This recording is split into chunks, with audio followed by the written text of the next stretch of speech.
I got a little board here, and I was playing around with this gateway, and I actually have another computer here. And the problem with the gateway is it has a very sticky keyboard.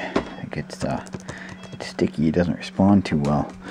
And I went through my parts here, and this thing, oddly enough, this is an Acer, has the exact same keyboard. So I ripped this out of here, and now I'm going to try and hopefully get this in there, because this keyboard sucks to type on. It's like someone spilled something on this thing eventually. Gateway, Acer, exact same computer, pretty much. Okay, on the Acer, this top part, I can find it. Yeah, I just kind of snapped out of place as they normally do. And then this kind of slid out like that. Didn't even have screws. This one, a little bit different. It's got a couple clips down here, and then it's got some sticky stuff around the speakers. So I'm just winging it.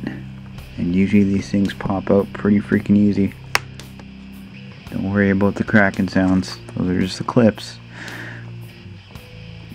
I hope I don't have to take off the whole bezel, but we'll find out. Okay, so apparently Gateway likes to build their computers like tanks, right? So usually you just pop out that. This thing just pops right out, no problem. But on the back, pull the battery. There's 2 screws there, and then 1 deep screw there. That's the first time I've seen that, actually. So I don't know why this little top panel has to be so entangled in the whole web of things, but hopefully I can just do the same thing I did on that Acer and just slip this keyboard up.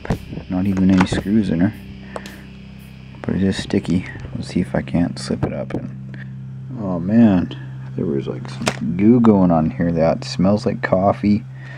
And yeah, this one had coffee in it, so I had to clean this sucker out. But basically, to get her out, I just basically pushed her up, and it was stuck on, so I had to just push her forward. And there's a couple clips on the side and on the bottom, so just go up, and then you've got your little tab here, and the little tab thing is easy. Just spread it and then pull it, and it should just come right out. There you go. Okay, this is gross, man. It's like moldy coffee. So we'll just take a little bit of isopropyl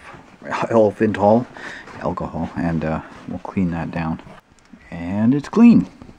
Okay, this is the very center of the motherboard, or the laptop under the keyboard. You can see I'm connecting the keyboard, but this is the only problem you really run into, is just make sure you line that up, and then once it's in, you can just snap down the top, like it's open right now, and then you can just snap it down once it's connected, and it should work. If it doesn't work, then I goofed up, and I'm sorry. I apologize.